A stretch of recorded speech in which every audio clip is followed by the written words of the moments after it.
image that was seen on the uniform of an Israeli soldier. Look closely. What do you see? You see Palestine, Saudi Arabia, Syria, Iraq, Lebanon, Egypt, and a small part of Turkey. And next to it is written, the Promised Land. What does this mean? Are Israel only fighting a defensive war? Or do they have a hidden agenda to continue to expand their land by taking over the countries around them? Naftali Bennett, we showed on this show, he gave a speech where he said that Israel has to turn their attention towards Turkey. And now here's a new video of that Israeli spy Jonathan Pollard, who Trump released. Here's what he said what's up next for Israel. Listen to this. I'm not so sure that we will have as easy a time with the Turks as we've had with the Iranians. I've been following Turkish military doctrine, and the strongest army in the Middle East. The storm is coming. Yes, of course. And they're a member of NATO. And even worse, they're a member of NATO. So I look at Iran as a problem we absolutely have to finish, and I'll explain what I mean by that. Gaza, same thing, and the Hezbollah. Why am I fixated on this now? Because we have to be prepared for the next war, which will be probably against Turkey and Egypt. Right. So let me just, Jimmy, before you start, explain who Jonathan Pollard was. He gave the Israelis all of the intelligence information on our assets, including human assets, in the Soviet Union. And the Israelis traded that information for the release of Jews.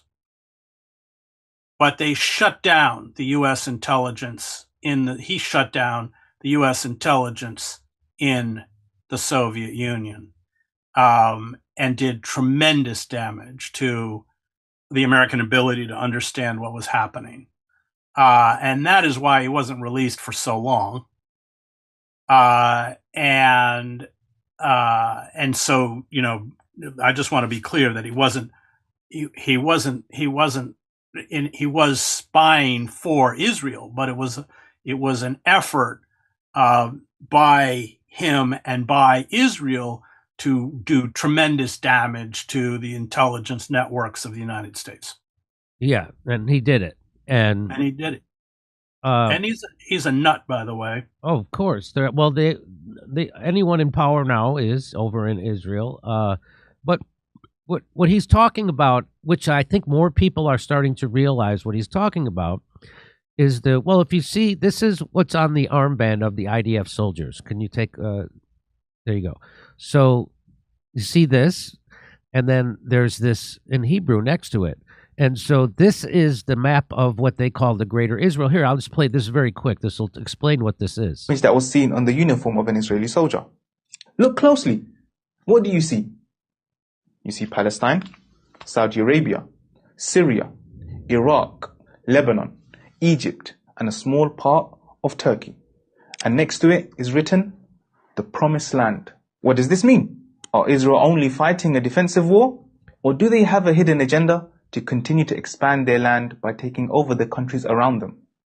So this is why Israel is in perpetual war, and why they allowed October 7th to happen. In fact, they funded it, made sure it happened, and told their military to stand down so it could happen, so they could use that as a pretext, just like we use 9/11 as a pretext to go in and do all those other wars for Israel, Iraq and Libya and Syria, all that stuff. And so this is the Greater Israel Project, right? So that's why they're in Lebanon. That's why they're talking about going into Turkey, which is, he says, a NATO member. Now you realize Trump wants to pull us out of NATO. Maybe that's one of the reasons why, because Israel doesn't want us to have to abide by Article 5, which says that we have to defend anybody in NATO who's attacked. So so more people are becoming aware of what this actually is. This is the Greater Israel Project. Israel is and the United States are the world's terrorists. So by far, it's not Iran, it's not ISIS or Al Qaeda, which we just installed the chief head chopper of Al Qaeda as the head of Syria, and he's welcomed at the White House and on Downing Street, right? So even though we still have Guantanamo, it's this guy. So that's what people are, and people are now waking up to this thing called the Greater Israel Project, which I didn't know about until October 7th, and now I know everything about it. And I didn't know about the Nakba, I didn't know anything, but like most people now I do because of this, and it's horribly backfired, and so. Oh, do you think that we can stop this Greater Israel? I mean, they're a country of what, 9 million, even less Jews. I mean, they're such a tiny country with such a small population. They can't do any of this without the United States military and money. Take it wherever you want, Chris. Yeah, I mean, as soon as we pull the plug on Israel, then they're in serious trouble. Yeah, the Greater Israel Project, which. It's not just physically occupying southern Lebanon, which they've tried before. It's not just, Netanyahu just announced he's going to take 70% of Gaza. Most poor Gazans, Palestinians in Gaza, are now trapped in these fetid, living under tents in the ruins, etc. And actually, somebody in the audience, when he announced this, said, well, you should take all of it. And he said, well, we're just going to start with 70%.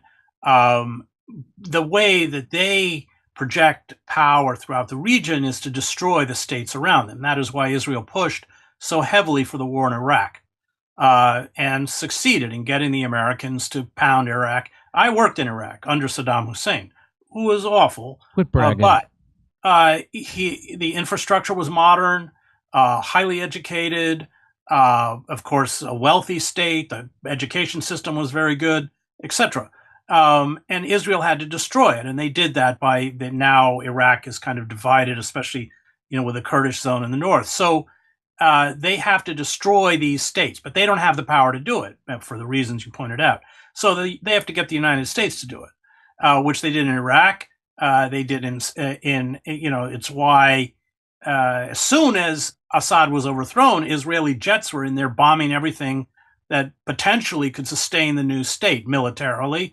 And that's what they want to do in Iran. They want to destroy, they can't occupy Iran, but they can destroy Iran through saturation bombing, continuing. It's why they want to bomb power stations, desalination plants, oil facilities, anything that can sustain the country, because it's the destruction of those countries by turning, that's what they did in Libya, by turning these countries into failed states, and Libya is just chaos incorporated, then de facto you have Israeli hegemony and the projection of military power, which goes beyond the actual areas in Lebanon, in Gaza. We haven't even spoken about the West Bank. There's a real reign of terror in the West Bank. They would like to push the Palestinians in the West Bank into Jordan. They would like to push the Palestinians in Gaza into Egypt, but both Egypt and Jordan have moved their militaries up to the border to try and prevent it. So yes, Greater Israel it's always been on the agenda, but that's how it works. It works by occupying land around it and making sure neighboring states or states like Iran that pose a potential threat are destroyed, or Iraq. But I think after the war in Iran, it's not only not worked, but it's going to be very counterproductive to Israel's interests. Yeah. But they all think it's full speed ahead with the Greater Israel Project. Just as Jonathan Pollard, Naftali Bennett has said that, who people say will be the next prime minister, possibly. They seem to not think that there's any stopping them, but maybe there isn't, because the American politicians are so, bought by the Israelis. They're so subservient to them, to the Zionist project.